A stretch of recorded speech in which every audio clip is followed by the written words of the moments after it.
The letter arrived on a Tuesday morning, tucked between a stack of credit card offers and a local grocery flyer, yet it carried a weight that instantly overshadowed everything else in my mailbox.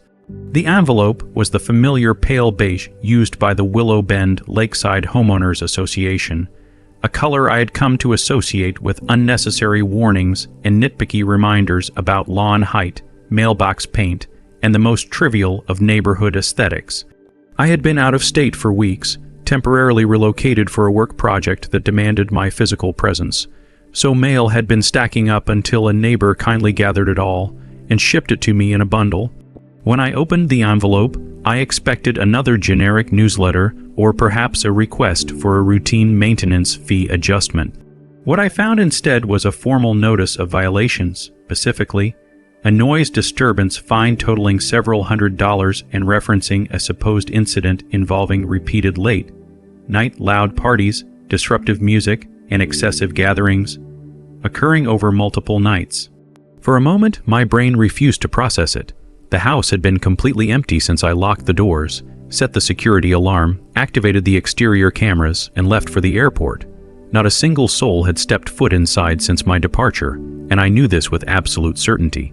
Yet the board had documented 4 separate nights of unruly behavior, escalating their warnings until they claimed my ongoing disregard for community peace now required a substantial fine and possible mandatory hearing. The absurdity of it sparked an immediate pulse of irritation, but beneath that irritation simmered a deeper, more unsettling confusion. HOA made mistakes all the time, but this wasn't a simple error in dates or an oversight. They had written the notice with such confident authority, including references to multiple verified reports, audio confirmed disturbances, and attending board officers. The specificity was suspicious. The tone felt almost rehearsed. The more I reread it, the more my irritation grew into disbelief, then into something sharper suspicion that the violation wasn't merely incorrect but deliberately fabricated. It wouldn't have been the first time Willow Bend's HOA pulled something like this. Long before my move, the board had gained a notorious reputation for targeting owners they disliked or tenants who didn't fit their imagined picture of the ideal community member. They cited people for garden decorations, accused families of violating holiday decor rules, even threatened fines for children chalking on the sidewalks. I had been spared most of their antics, mainly because I followed the rules and kept to myself. But this, a noise disturbance accusation while my home sat vacant, it was on an entirely different level, and it was bold, recklessly bold.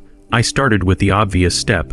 I accessed my home security system, pulling up the logs, timestamps, and camera footage for each night they listed.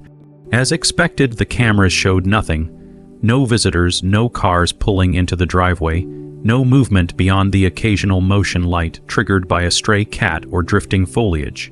Inside the house, the sensors confirmed what I already knew. No activity. No disarming of the alarm, not even the faint hint of interior motion. Total stillness. The HOA claimed their patrol team had responded to ongoing noise and confirmed disturbances. Yet none of my cameras showed a single HOA officer approaching my door or even walking near the property. It was as if the events they described had taken place in an alternate universe.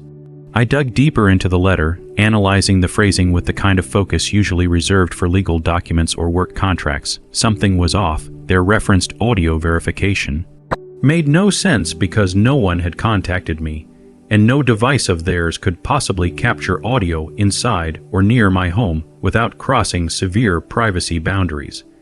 Their report timestamps didn't match any known patrol schedule, and the citations escalated suspiciously quickly.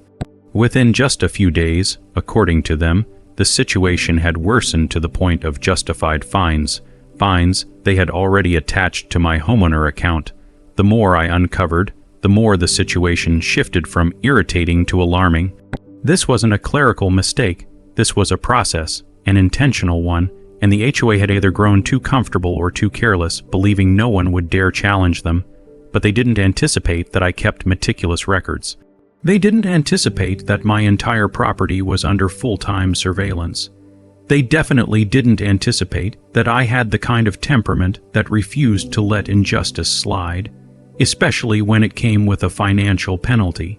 Before acting impulsively, I decided to gather every piece of evidence possible.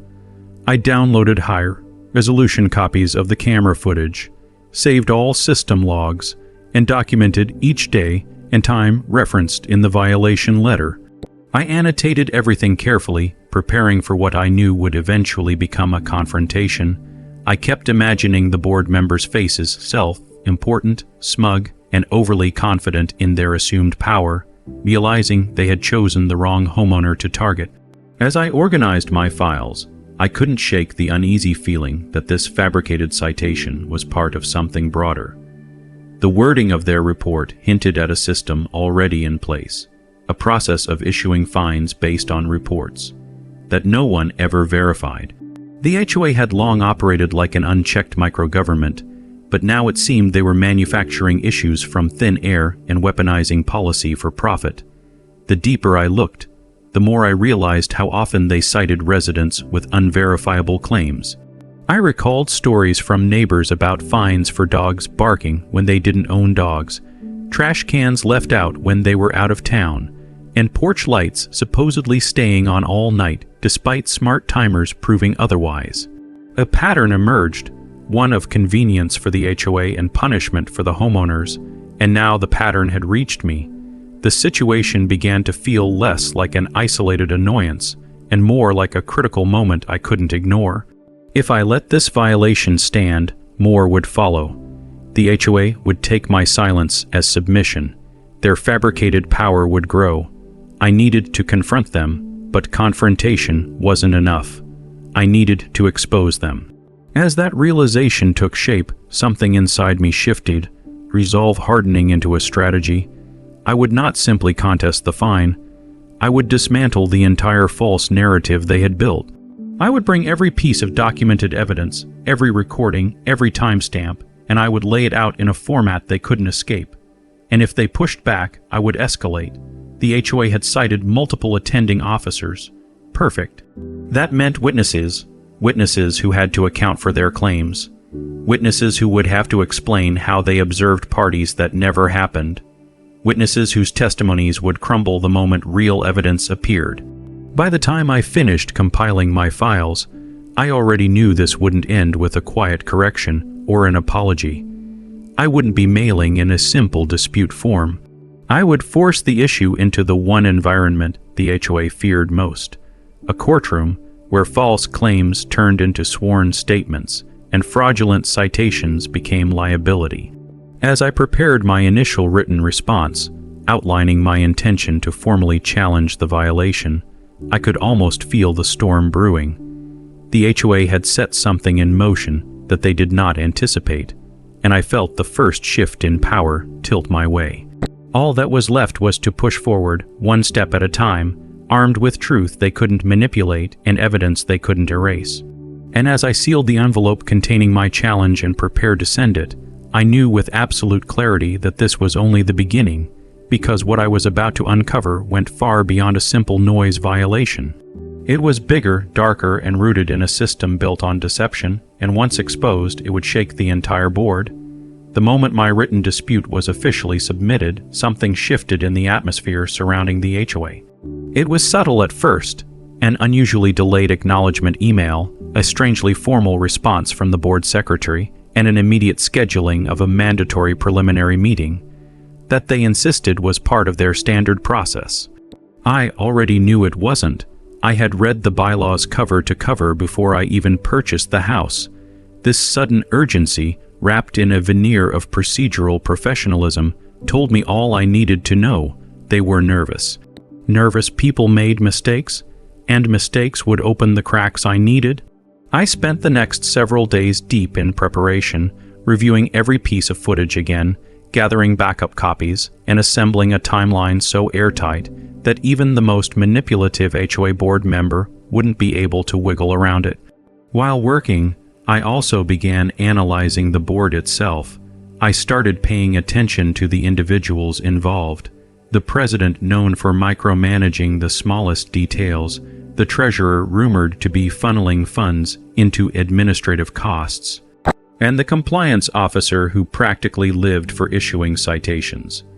These were people who thrived on control and unquestioned authority, and if they truly were issuing fraudulent fines, then exposing even one false citation risked unraveling all of their power. That alone explained their unusual eagerness to handle my dispute privately rather than allow it to escalate.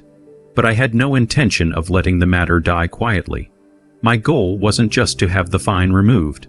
It was to reveal the rot beneath the surface. On the night before the preliminary meeting, I sat in my temporary apartment, the glow of multiple screens illuminating the room, reviewing my evidence one final time. My cameras had captured everything, or more accurately, had captured the absence of everything. No visitors, no lights turning on, no gatherings spilling into the yard, nothing resembling a party.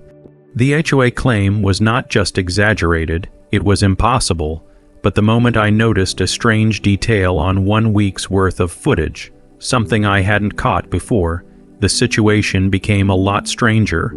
It was subtle, a shadow crossing the edge of my driveway for only a second or two, far past midnight, on one of the nights listed in the violation letter. At first, I thought it was an animal, but animals didn't move like that, and they didn't cast human-shaped silhouettes. Someone had been near my property, maybe more than once. My cameras had limited range on the street side, and the HOA knew this after all. They approved the exterior layout years ago. If someone wanted to approach without being fully caught, there were angles they could exploit. The more I scrubbed through footage, the more convinced I became that someone had intentionally come near my property, probably to fabricate a claim or gather a fake report. Maybe the attending officers mentioned in the letter. Maybe someone from the board itself. Whoever it was, they had underestimated my system's sensitivity. I saved the clip, enhanced the shadows as much as possible, and added it to my growing file. It wasn't proof of wrongdoing on its own, but it was one more crack in their story. The following morning, the preliminary meeting took place over video call. I logged in early, scanning the participant list as board members joined one by one. Their expressions were stiff, overly controlled, the kind of polite professionalism that barely concealed discomfort. I kept my tone calm and measured, outlining my position with the confidence of someone sitting on a stack of undeniable evidence. Still, throughout the call, I silently observed them, how they shifted, how their eyes darted downward when I referenced the specific dates of their citations, how they used vague phrases when describing the reports, and how carefully they avoided identifying the so-called officers who had supposedly verified the disturbances. Their hesitations told me what their words didn't. They were lying, and they knew they had been caught.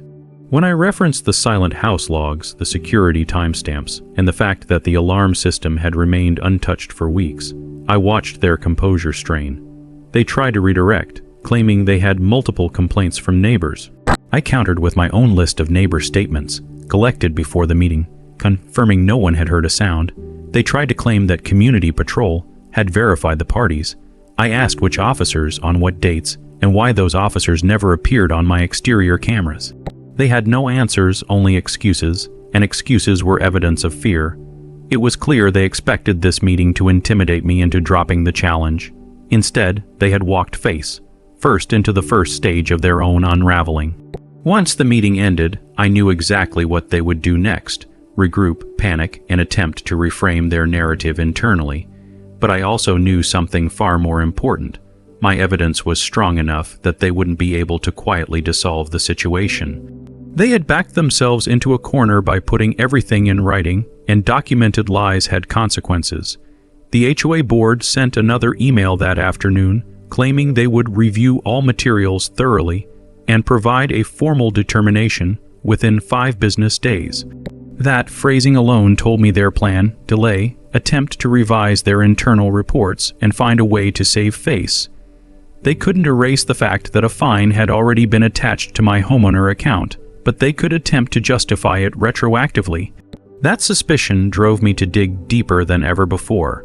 I turned my attention to the HOA citation history, publicly accessible through the community portal for transparency reasons, though no one ever paid attention to it. What I found confirmed my growing theory. Over the past year, there had been a spike in vague, unverifiable fines, trash bin violations issued on days before pickup, noise violations for neighbors who were traveling, yard citations that contradicted photos residents had posted to dispute them. Many of these fines were quietly reversed after internal review, but only if residents pushed back. The rest remained, contributing hundreds, sometimes thousands, of dollars to the association's revenue. It was a pattern of systematic profit-driven enforcement, a pattern that matched my situation perfectly. But why had they targeted me specifically? I didn't have the answer yet. Maybe my temporary absence had made me an easy target. Maybe they assumed I wouldn't check my mail in time. Maybe they were trying to pad their numbers before the end of the fiscal year. Or maybe someone on the board had a personal motivation I hadn't uncovered yet. The possibilities boiled in my mind as I continued researching.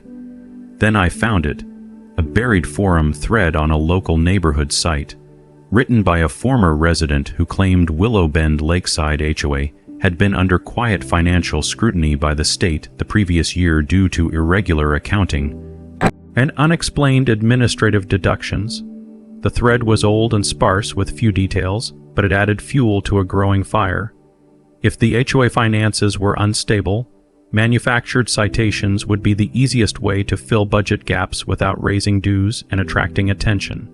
They needed money, and fabricated fines brought it in. I bookmarked the thread, archived the page, and added it to my evidence folder. My case was no longer just about clearing my name. It was about exposing a system built on deception and financial manipulation. As the 5 business days approached, I prepared for the next inevitable step, escalation.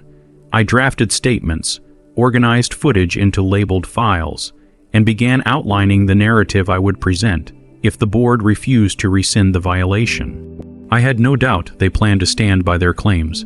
Admitting fault would expose not just one mistake, but an entire framework of fraudulent enforcement. They couldn't afford to admit anything. That meant the next step would take place in a courtroom. They would be forced to prove their claims under oath, present evidence they didn't have, and face a judge who wouldn't tolerate fabricated citations or evasive answers. And if the judge saw what I saw, patterns, inconsistencies, altered timelines, and the impossible nature of the accusations, the consequences would be severe, not just for the board but for the entire HOA.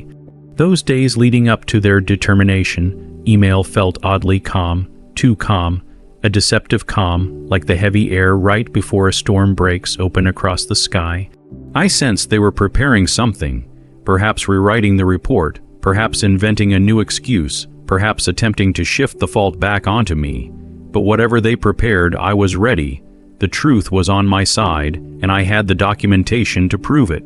I knew the board would not expect someone as prepared, persistent, and meticulous as I had become. They underestimated me from the start when they assumed an empty house would make an easy target. They were about to learn otherwise.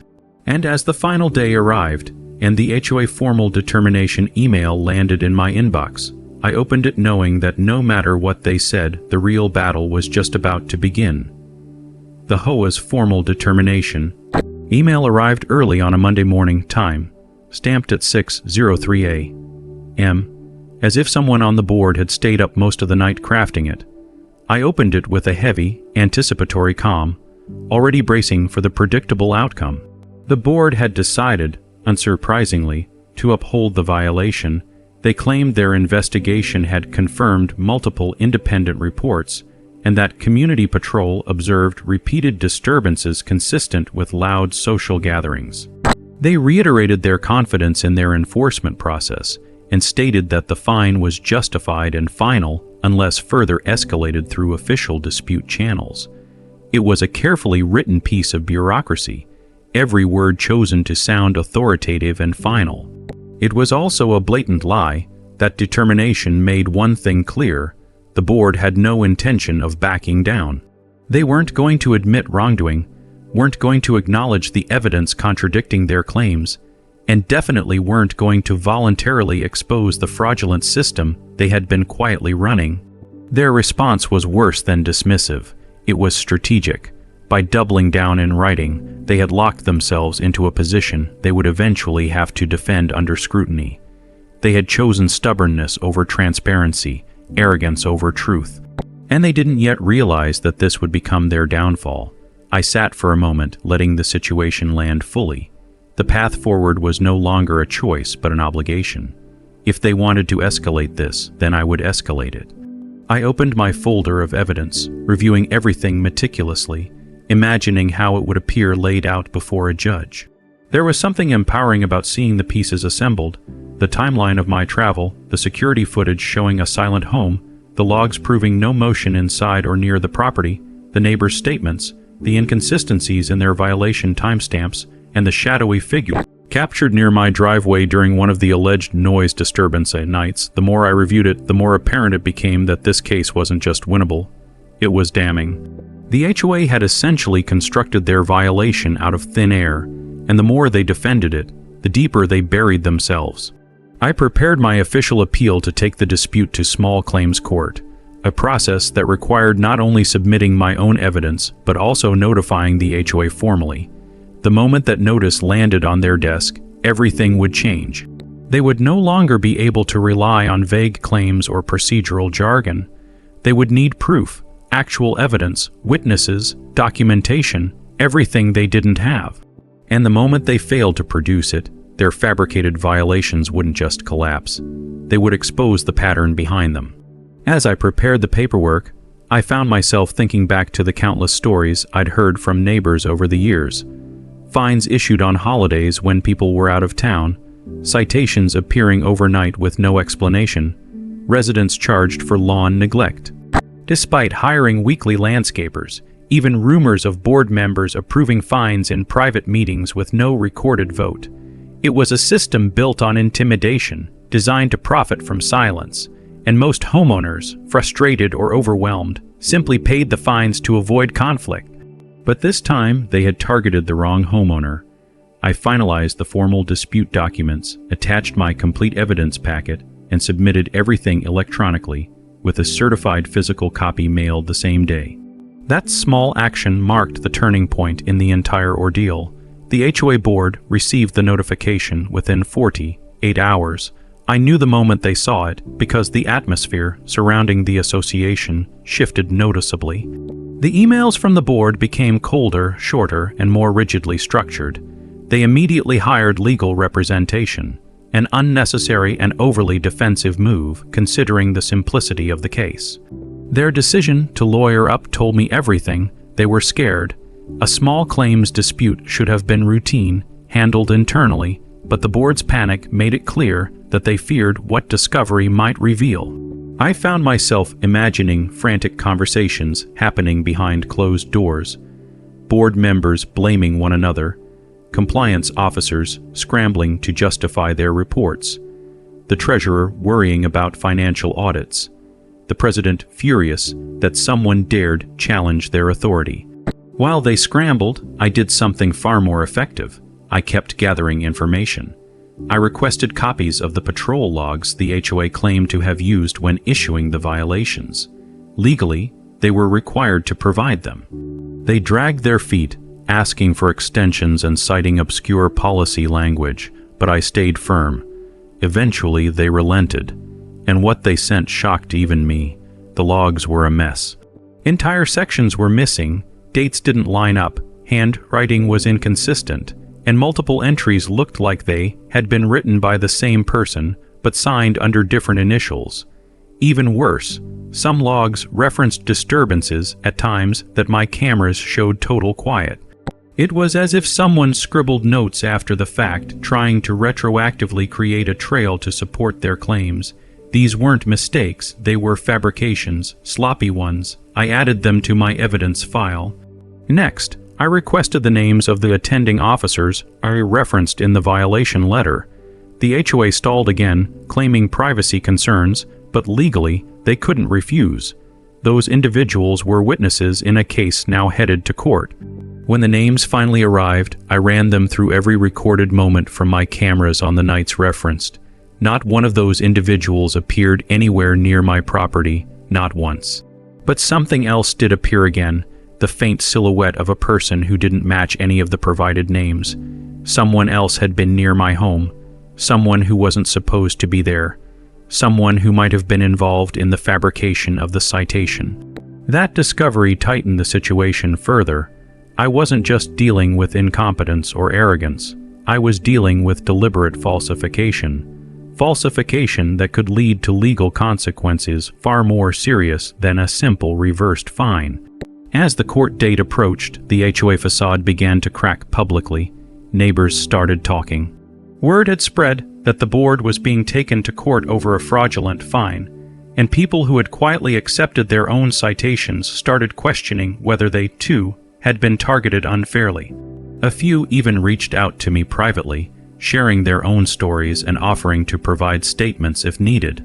Patterns emerged everywhere: repeated references to the same officers, identical phrasing in violation letters, vague timestamps, and a suspicious tendency to issue fines when homeowners were out of town. The HOA had been operating like a well-oiled citation machine, generating income through fear and manufactured guilt. And now, for the first time, their process was being challenged with evidence they couldn't dismiss. I documented everything neighbors shared, even if I didn't plan to use all of it in my case. It painted a picture of an association that had long crossed the line between governance and exploitation. And the more the board tried to hold themselves together, the more they unraveled. The week before the hearing, something unexpected arrived in my mailbox at my temporary address: a letter from the HOA president, written in unusually polite language, suggesting a mutual resolution. Before the hearing and offering to dismiss the violation upon review of new information. It was a thinly veiled attempt to avoid court. They wanted to erase the fine quietly, without admitting fault, without exposing their fabrications. They were trying to retreat, but retreating would only protect them. It would do nothing for the neighbors who had paid fraudulent fines. It would do nothing to stop the board from repeating this behavior.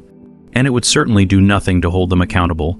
I ignored the letter, not because I wanted conflict, but because the truth needed to come out. Every deceitful process they used, every fabricated report, every attempt to intimidate homeowners needed to be put on record. And a courtroom was the only place where their lies would finally face consequences. On the day of the hearing, I arrived fully prepared, carrying organized binders of evidence and digital backups on multiple drives. The HOA attorney was present, accompanied by 2 board members who looked as if they hadn't slept in days. The atmosphere was thick with tension, the kind that forms when someone realizes too late that they are about to be held accountable for something they hoped would stay hidden. And as I took my seat, calm and resolute, I knew the pivotal moment had arrived. Everything that came next would change not only my outcome, but the future of the entire HOA. The courtroom felt colder than I expected, a stark contrast to the heavy tension simmering beneath the polished wood tables and the faint echo of footsteps settling into the room. As I took my seat, I could sense the eyes of the HOA representatives on me, 2 board members and their attorney, all wearing expressions carved somewhere between irritation and dread. They had walked into this hearing believing their authority would protect them, that the weight of their title alone would override logic and evidence. But authority means nothing when stripped bare under the scrutiny of truth. The judge entered with practiced efficiency, calling the session to order, and within minutes, the procedural introductions were out of the way.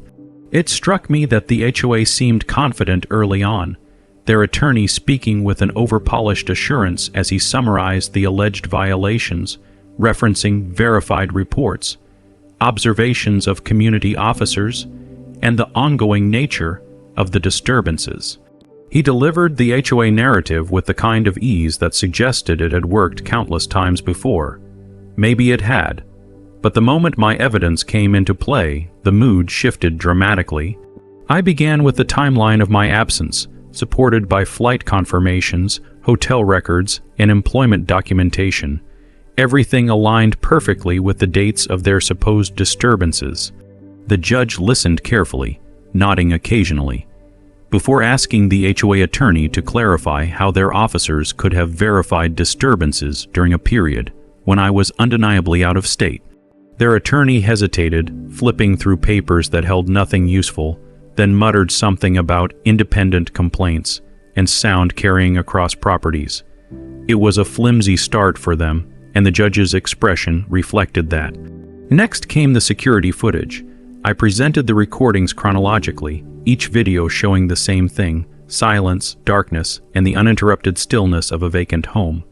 The judge leaned closer as I pointed out the timestamps, sensor logs, and the unbroken activation of the alarm system. Not a single entry, exit, or interior motion detection. Nothing even remotely resembling a noise disturbance. The HOA board members shifted uncomfortably, their earlier confidence draining as the judge began writing notes with increasing speed. Then I introduced the patrol logs the HOA had reluctantly provided. When I laid them out side by side with my footage, the inconsistencies became impossible to ignore. On nights their logs claimed officers approached property and observed loud music. My cameras captured nothing. No officers, no visitors, no movement. The handwriting changed abruptly from entry to entry. Signatures looked mismatched. Some timestamps overlapped with periods I could prove the HOA patrol vehicle was elsewhere in the community based on another resident's doorbell footage I had obtained with permission. Everything pointed toward the logs being not just inaccurate, but actively manufactured. The judge questioned the HOA attorney again, asking why patrol logs appeared incomplete or inconsistent. The attorney struggled, offering vague explanations about staffing issues and recording delays. But the judge wasn't convinced. The tension in the room grew heavier with each passing minute. The HOA board members exchanged looks of rising panic, their posture stiffening as they realized the narrative they had built was starting to collapse. Next, I presented the shadowy figure captured near my driveway, an unidentified person appearing on one of the alleged disturbance nights.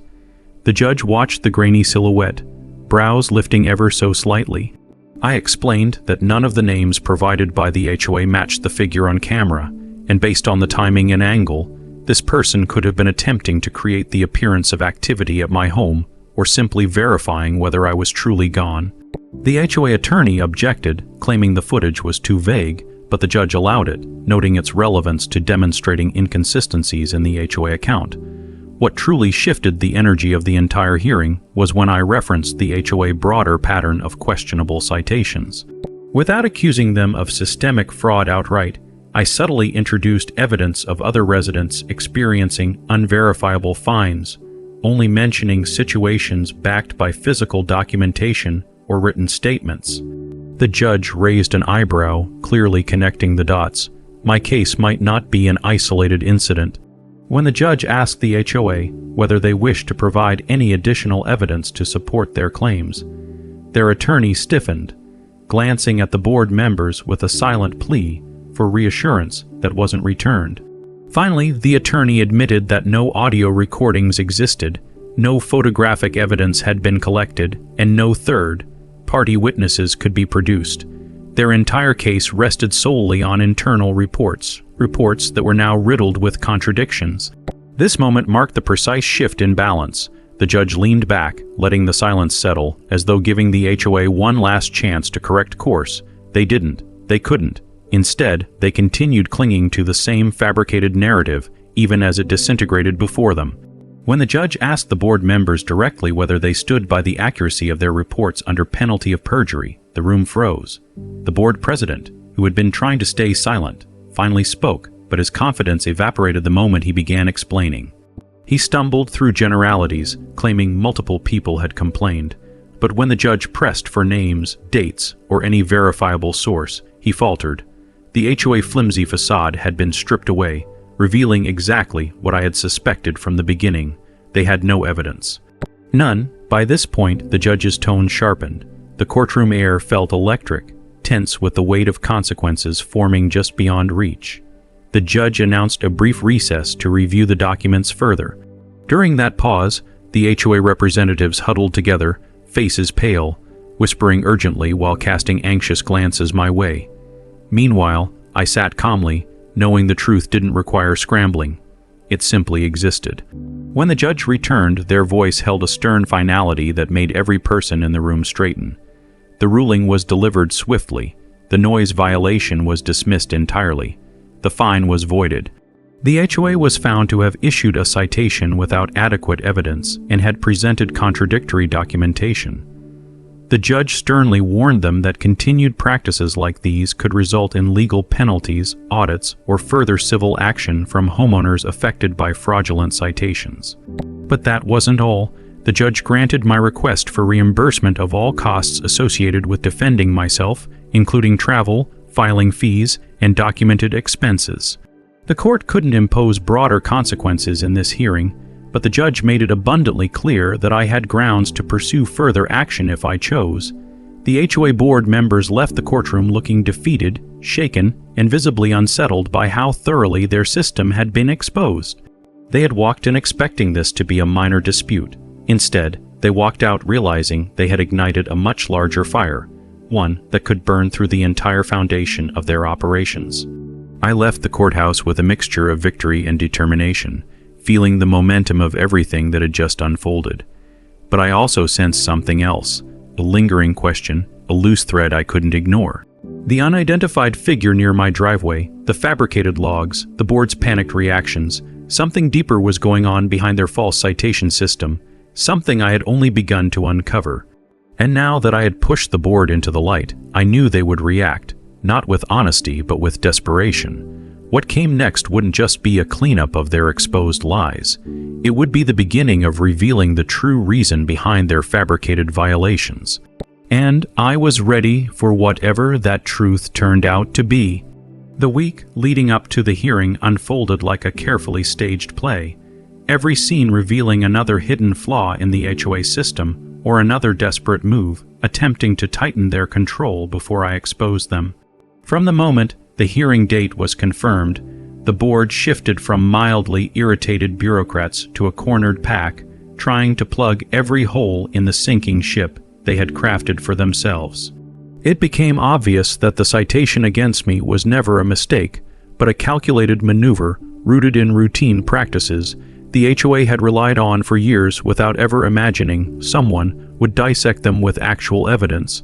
The morning after I received the official notice of the hearing, I woke to a flood of new HOA emails, softly worded but unmistakably defensive explanations about streamlining enforcement systems, updating noise monitoring protocols, and recalibrating community compliance tools. None of these phrases had ever appeared in previous correspondence. They were a smokescreen, evidence that they knew something was coming, even if they didn't yet know the extent of the case I was building against them. Meanwhile, I spent every remaining day refining timelines, reports, logs, and footage, condensing months of negligence into a coherent narrative illustrating exactly how the HOA falsely accused me, and more importantly, how often they had likely done the same to other residents without pushback. The security footage alone was devastating. Complete silence throughout the entire week I was out of state, no visitors, no shadows near the door, nothing but stillness.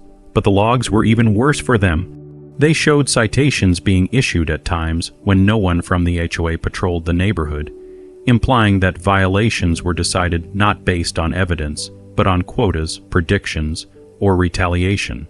The board had always behaved with the confidence of people who believed their authority itself was proof. Now that belief would be tested in a room where titles couldn't protect them. The days moved slowly as I prepared, but for the HOA, panic accelerated everything. They released new policy drafts, rules restricting camera placement, revisions to noise ordinance documentation, even proposals for new fines regarding non-cooperative behavior. A vague term that effectively meant residents questioning the board's decisions. Neighbors started whispering about emergency meetings happening late at night inside the HOA office. A few even confided quietly that board members were worried about losing their positions. Some residents sent me anonymous notes thanking me for challenging the board, saying they had been bullied or fined unfairly for years, but were too scared to fight back. The undercurrent of resentment toward the HOA suggested that what I was doing was bigger than just clearing my name. It had become a spark in a neighborhood tired of constant intimidation, hidden behind bylaws and printed warnings. A few days before the hearing, something unexpected happened. The HOA sent out a mass community email announcing the introduction of a new sound detection partnership with a third-party company. They described it as a cutting, edge system designed to identify noise violations more accurately, implying that past citations were based on flawed tools, a quiet, indirect admission that their previous system lacked legitimacy. They likely hoped that by showing they were improving, they could soften or excuse their mistakes. But to any objective reader, the announcement read like an organization bracing for exposure. This was reinforced when I noticed that the HOA online portal suddenly removed access to historical citation logs, replacing them with a banner claiming the system was undergoing upgrades. Fortunately for me, I had already archived everything weeks prior. Their panic was becoming evidence. During this same period, I learned something even more revealing. The HOA president had been pressuring other board members to present a united front, even if that meant bending the facts or pretending they had documentation they did not possess. A sympathetic neighbor who attended HOA meetings told me the board had argued for hours about what story to present, with some members refusing to sign statements verifying that they witnessed or confirmed the supposed noise from my home. That meant internal cracks were forming, and cracks created opportunities. If even one board member hesitated during the hearing, the narrative would crumble. The night before the hearing arrived like the silence before a storm. I reviewed everything one last time, not out of doubt, but out of a desire to ensure the presentation was airtight. Every minute of security footage was labeled. Every timestamp was cross-checked with the HOA-owned digital footprint. Every camera angle, every log entry, every printed citation had a purpose. I did not sleep much that night, but it wasn't anxiety keeping me awake. It was anticipation. For weeks, the HOA had treated me like an inconvenience, someone easy to pin a fabricated violation onto because I hadn't lived full time in the house that season. They assumed I would pay the fine and move on, maybe complain, but ultimately accept their authority. Instead, I was about to show them what real accountability looked like.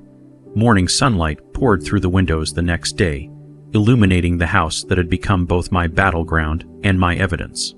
I ate a quick breakfast, loaded the binders and flash drives into a bag, and took one last walk through the silent home. The same silence they claimed had been filled with wild parties. It almost made me laugh, how absurd and flimsy their lie appeared now, compared to the seriousness with which they had issued the citation. As I stepped outside, I noticed something I hadn't expected. Several neighbors were watching discreetly from their porches or windows. Some offered small nods, others stepped back quickly as if afraid to be seen supporting me publicly. Their reactions confirmed everything I suspected. The HOA had created an environment where people quietly resented them, but were too intimidated to challenge their control. My case represented a chance for change, even if indirectly. The drive to the municipal hearing center was calm, but my thoughts were sharp. I wasn't just proving my innocence. I was pulling back the curtain on a system that thrived on residents' fear, apathy, or ignorance. When I parked, I saw the HOA representatives gathered near the entrance, huddled together, their posture stiff and their expressions uneasy. The president's attempt at confidence did not mask the tension radiating from the group. They were preparing for a confrontation they thought they could control, but they had no idea how unprepared they truly were.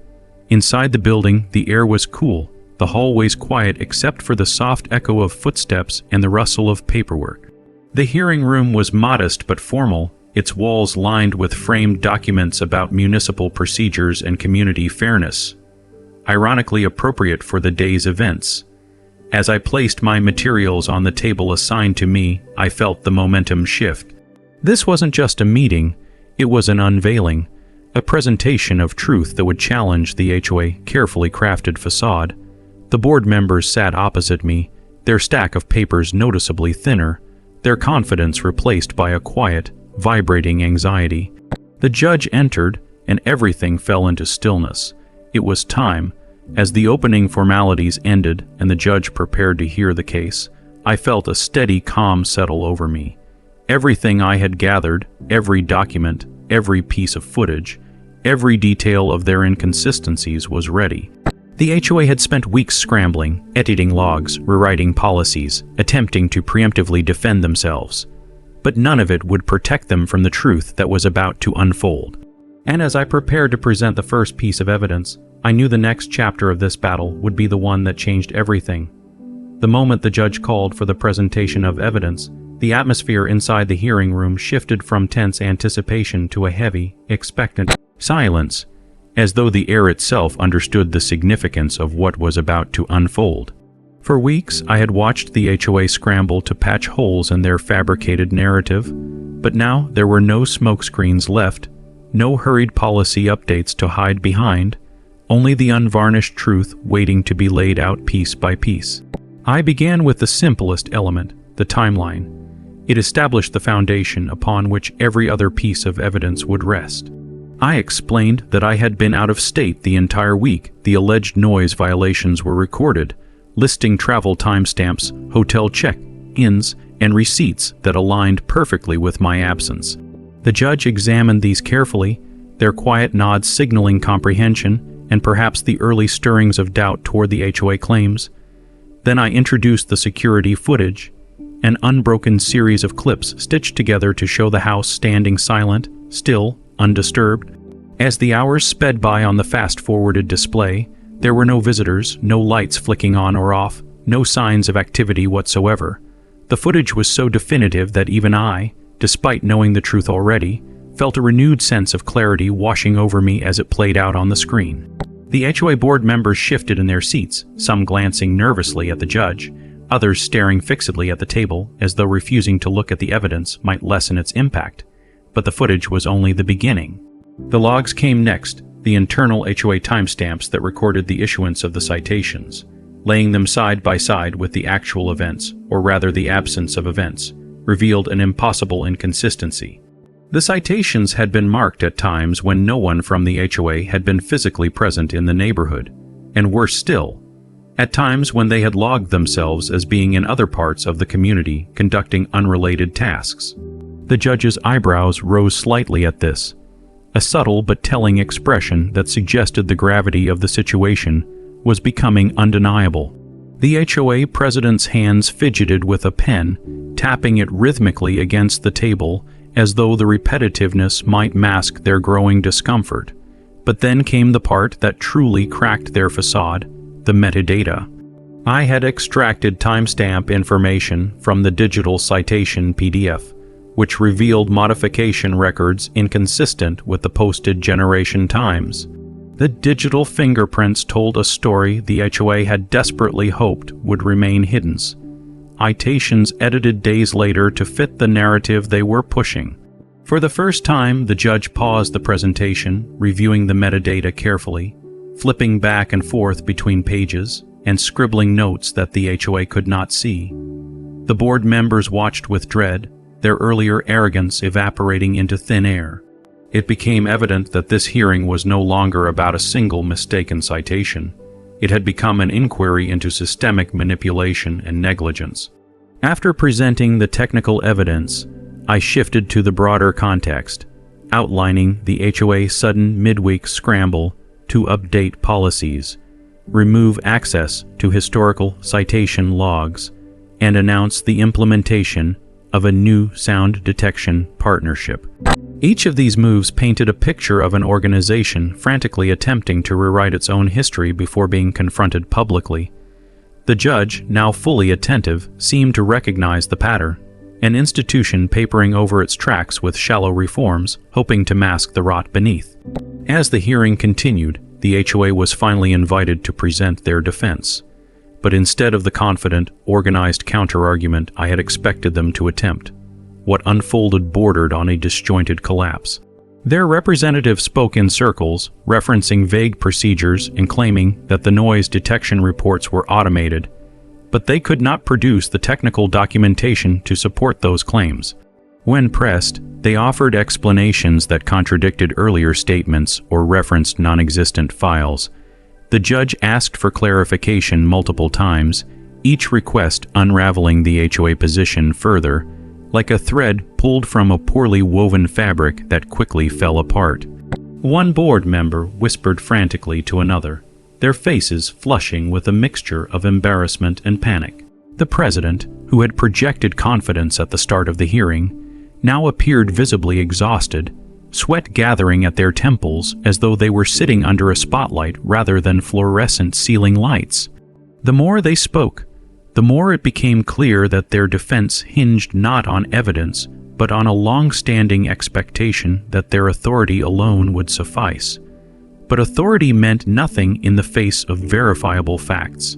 Midway through their attempt to justify the citation, a new crack formed, one so small yet so significant. One board member hesitated before confirming a detail the president urged them to support.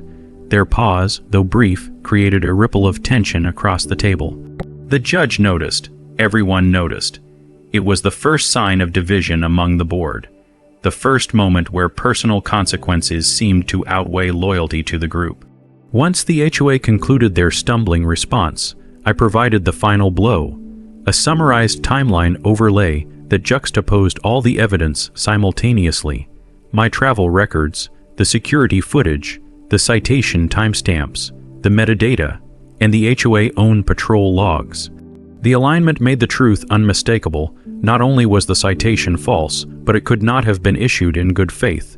The silence in the room deepened, heavy and absolute. Even the HVAC hum seemed to fade. The judge leaned back slightly, hands clasped together, their gaze slowly shifting from me to the HOA representatives as if evaluating not just their actions but their intentions. And then, in a measured tone, the judge announced they would take a brief recess to review the presented material. The board members stood stiffly, gathering papers with trembling fingers. As we stepped out into the hallway, the tension followed us like a shadow. For the first time since the ordeal began, I allowed myself to feel the weight of everything I had done. Not fear, not exhaustion, but a grounded sense of momentum. This was bigger than me now. Residents had been living under a system that relied on coercion, ambiguity, and unchecked power, and I had managed to crack open the truth in a place where it mattered. The HOA members huddled at the far end of the hallway, whispering urgently, their gestures sharp and anxious. The president paced in small circles, occasionally glancing toward the hearing room door as though hoping for a miracle. But miracles would not save them from documentation, timestamps, and logic. After what felt like a long but necessary intermission, the hearing resumed.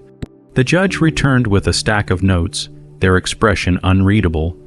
The room fell silent once more, an invisible current of anticipation sweeping through every person present. Whatever was said next would shape not only the outcome of my case, but potentially the fate of the HOA board itself. As the judge prepared to speak, I sat still, ready, steady, aware of the magnitude of the moment. And just as the judge's lips parted to deliver their decision, a sudden interruption at the door signaled something no one had expected, a new element entering the narrative, one that would shift the final stages of this confrontation in ways none of us could have predicted. The interruption arrived with a suddenness that froze every person in the hearing room, a sharp metallic click of the door handle, followed by the slow push of the door opening as a municipal clerk stepped inside holding a sealed envelope in one hand and a tablet in the other. The judge paused mid-sentence, their gaze shifting toward the newcomer, who approached with an air of urgency that suggested whatever they carried was not a trivial update, but something that demanded immediate attention. The clerk handed over the envelope and whispered something inaudible before stepping back and exiting as quietly as they had appeared. The judge examined the envelope briefly, then opened it with deliberate calm, revealing a printed notice that they read silently for several long, heavy seconds. The HOA board members shifted uncomfortably in their seats, their anxiety sharpening with every passing moment. When the judge finally looked up, their expression had changed. Not shock, not anger, but a deeper, settled understanding that seemed to reframe the entire case. Without preamble, the judge announced that new information had been submitted by the county administration. Information apparently triggered by a resident's complaint filed months prior about the HOA enforcement practices. County had begun an ongoing audit of multiple HOA in the region to investigate patterns of fraudulent citations, misappropriation of fines, and systemic failures in due process. Although the audit had been quiet, preliminary findings had been forwarded to the judge overseeing my case, because the issues cited by the complaining resident bore striking similarities to the evidence presented today. The judge explained that the notice included early results showing that my HOA had issued an unusually high number of noise violations in the past year, 3 times higher than neighboring communities, with many of those citations lacking documentation, witness verification, or valid cause. This revelation disrupted whatever fragile defensive structure the HOA had hoped to maintain. The board members stiffened, their eyes widening, their bodies sinking into their seats like deflating balloons. The president's composure shattered for the first time, their jaw tightening as they glanced at the other board members, some of whom looked on the verge of panic. The judge continued reading, outlining how the audit found that certain HOA in the county, including mine, had adopted citation templates that allowed board members to pre-fill violation forms without confirming the validity of the claims. Even worse, several citations across the region appeared to have been issued by the same IP address despite being associated with different neighborhoods, suggesting the involvement of a third-party contractor or shared internal system used improperly. The HOA members exchanged frantic, silent communication through their expressions, their faces pale and their posture rigid. It was clear now that the fake citation against me was not an isolated mistake, but part of a broader pattern of negligence, incompetence, or possibly deliberate manipulation. The judge, now fully aware of the wider context, turned their attention back to the evidence I had presented, stating that it aligned disturbingly well with the audit's findings. The silence that followed felt heavier than anything before, as though the walls themselves absorbed the shock that had just been delivered. When the judge resumed speaking, their tone carried a refined firmness, the kind that signaled the gravity of the situation had escalated far beyond the initial dispute. They announced that they would proceed with a final evaluation, but that the new information raised serious concerns regarding the HOA broader conduct. The room felt charged, tension vibrating beneath the surface like a taut wire ready to snap. The HOA representatives, once assured of their authority and accustomed to unquestioned compliance from residents, now appeared diminished, visibly shaken by the realization that the judge's scrutiny had widened from a single citation to the entire enforcement system they oversaw. As the judge prepared to finalize their decision, the president attempted to regain some semblance of control, adjusting papers and straightening their posture, but the effort was hollow and transparent. Everything about their demeanor revealed the panic simmering beneath the surface. The judge looked directly at them, pausing as though choosing their words with care. Then, with a calmness that contrasted the intensity in the room, the judge delivered the formal ruling. The citation against me was dismissed entirely and declared invalid due to insufficient evidence, contradictory documentation, and clear procedural misconduct. The fine was nullified, and the HOA was ordered to reimburse me for any administrative fees I had incurred. But before the HOA could catch their breath, the judge continued, stating that the case had revealed enough discrepancies to warrant an independent review of all citations issued by the HOA in the past 12 months. The board members stiffened again, their panic deepening visibly. The judge added that the findings from this hearing, along with the broader audit results, would be forwarded to the county's regulatory board for evaluation of potential disciplinary action.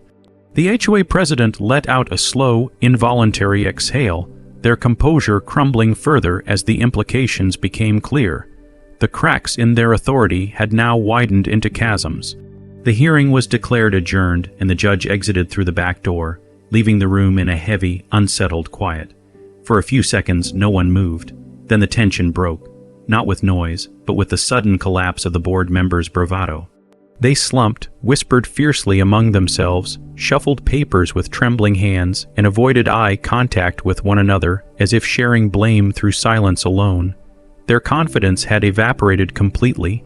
The president stood abruptly and stormed toward the hallway, their footsteps echoing through the empty corridor. The rest of the board followed, some in disbelief, others in angry mutters, and one who seemed on the brink of tears. The hearing room emptied slowly, but I remained seated for a moment, letting the weight of the moment settle. Months of frustration, anxiety, and preparation had culminated in a definitive victory not just for me, but potentially for every resident who had ever suffered from the HOA unchecked power. When I finally stepped outside, the quiet hallway felt surreal. It was as though the building itself had absorbed the magnitude of what had transpired. As I walked toward the parking lot, I noticed a few neighbors waiting discreetly near the entrance. Some gave me subtle nods of approval, still cautious but noticeably hopeful. Word of the hearing had clearly spread, and they now saw the possibility of real change, forming at the horizon. The sun was dipping lower, casting long shadows across the pavement. The neighborhood felt different as I drove home, not physically changed, but emotionally shifted. I had faced an institution that had relied on fear and manipulation, and I had exposed the truth behind their false authority. But even as I parked in front of my house, the battle did not feel truly finished. The HOA was wounded, their facade shattered, but wounded institutions often fight back in unexpected ways. And as the evening light faded, I sensed that the final chapter of this saga had yet to unfold, one that would reveal just how far the HOA would go to protect what little remained of their power, or whether they would finally collapse under the weight of their own deceit. The days following the hearing unfolded with the slow, deliberate weight of a shifting landscape, as though the entire neighborhood was collectively holding its breath, waiting to see what the fallout from the judge's ruling would unleash. The HOA, once an omnipresent shadow looming over every minor decision residents made, seemed to retreat into an eerie silence, the kind that didn't soothe but warned of deeper turmoil beneath the surface. Emails that used to arrive daily, sometimes multiple times a day, abruptly stopped. No announcements, no newsletters, no citations. The HOA portal displayed a bland maintenance message that seemed hastily written, and the complaints inbox bounced automated replies claiming temporary closure. For the first time since moving into the community, the absence of HOA communication felt more unsettling than its usual barrage of overreach. The board, after being publicly dismantled at the hearing, appeared to be scrambling behind the scenes, but rumors began to circulate quickly. Some residents claimed that the president had attempted to call an emergency internal meeting the night of the ruling, only for 2 board members to refuse to attend. Others said the treasurer had resigned immediately after the hearing, unwilling to risk becoming entangled any further in what was increasingly appearing to be a full-scale investigation. By the end of the week, whispers traveled through the neighborhood that multiple board members had sought legal counsel, afraid of being held personally accountable for the fines they had imposed without just cause. For years, they had weaponized their authority, convinced that residents had no recourse beyond quietly accepting their decisions. Yet now that power structure was dissolving faster than anyone had ever anticipated. Despite the growing chaos in the HOA ranks, I focused on documenting everything, gathering remaining correspondence, securing backup copies of logs, and noting the changes happening around the community. The county's audit, once a quiet, distant process, had accelerated dramatically since the hearing. Inspectors began appearing in the neighborhood, their vehicles marked with county seals as they took photographs, requested access to HOA documents, and interviewed residents willing to speak about past experiences. More neighbors approached me during these visits, some cautiously, others with open relief, expressing gratitude for exposing the corruption they had felt powerless to challenge. Stories began pouring out accounts of bogus landscaping fines, citations issued during times residents were at work, and warnings for supposed violations that no one had ever been given the chance to see evidence for. It became painfully clear that the noise violation against my empty home was not a unique incident, but part of a long-standing pattern of enforcement rooted in laziness, retaliation, or financial motivation. As more testimonies surfaced, the HOA could no longer veil itself behind procedure or bureaucratic jargon. Their structure had become transparent, their flaws glaring in the daylight. 2 weeks after the hearing, the county released a preliminary public report summarizing its early findings, and its impact reverberated through the neighborhood like a distant thunder that steadily grew louder. The report highlighted systemic issues within several HOA in the region, but mine was flagged as one of the most problematic, citing unusually high citation rates, inconsistent documentation, and troubling patterns suggesting board members issued fines without verifying complaints. The report stopped short of assigning explicit blame, but the implications were unmistakable. Fear replaced arrogance among the remaining board members. They were rarely seen around the neighborhood anymore. Their usual leisurely morning walks were replaced by hurried, tight-lipped commutes to their cars, avoiding eye contact with anyone they passed. The HOA office blinds remained closed day and night, and packages left outside the door accumulated for days before someone quietly retrieved them. President, once the most visible and vocal figure in the community, seemed to vanish entirely. Their house remained dark most evenings, and some neighbors whispered that they might have left town temporarily, fearing confrontation or backlash. Yet, even with the HOA presence fading, the ripple effects of their actions continued to surface. One afternoon, I noticed a folded piece of paper tucked into the frame of my door. It wasn't hostile or desperate. It was a handwritten thank you note from a neighbor who had lived in the community for over a decade. In the note, they described years of quiet frustration, how they had been fined repeatedly for minor, unverifiable issues, and how the hearing had given them hope that things might finally change. More notes appeared over the next few days, some long, some short, some anonymous, some signed with trembling handwriting, all expressing the same sentiment, a kind of collective release, as though the entire neighborhood had been living under a weight they hadn't fully understood until it began to lift. Still, change did not come without turbulence. The HOA announced through a curt and poorly formatted email that a mandatory community meeting would be held at the park to address the county's audit and discuss the future direction of the neighborhood's governance. The wording was vague, but the implications were unmistakable. By the time the day of the meeting arrived, almost every homeowner attended. People brought lawn chairs, notebooks, and quiet anticipation. The remaining board members sat at a folding table at the front, visibly nervous. The president was absent, a fact that drew immediate murmurs among the crowd.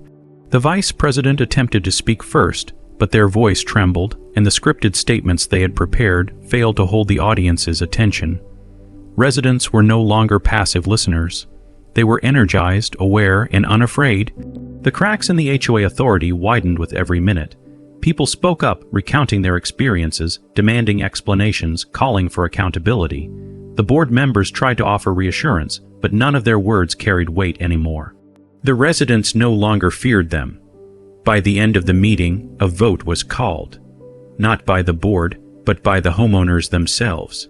They moved to dissolve the current HOA leadership entirely and request a professionally managed external administrator to oversee community operations until a new board could be elected under audited, transparent conditions. The motion passed with overwhelming support. Watching the board members gather their belongings afterward, I couldn't help but feel a complicated blend of closure, triumph, and somber reflection. The downfall of the HOA wasn't just the result of one false citation. It had been building for years, a structure doomed by its own arrogance and lack of accountability. My case had simply been the spark that finally ignited the overdue collapse. In the weeks that followed, the neighborhood transformed. Notices were rewritten with clear, logical language. Fines were reviewed, and many were refunded. Transparency became standard, not optional. A third-party administrator took over operations, implementing verifiable procedures and establishing ways for residents to voice concerns without retaliation. For the first time since moving into the community, I felt a sense of peace, not because everything was perfect, but because the imbalance of power had finally been corrected. Months later, as life returned to normal and the memory of the hearing slowly shifted from a fresh wound to a story shared at block gatherings, I realized that this ordeal had done more than clear my name. It had reshaped the community, empowering people who had long been silenced or ignored. The empty house they once fined for imaginary parties now stood as a quiet reminder of everything that had happened and everything that had changed because one person refused to accept a lie written on official letterhead. And sometimes, when I looked at the still, silent rooms captured in those old security recordings, I felt a sense of poetic justice in knowing that the very silence the HOA tried to weaponize had become the sound that finally exposed them.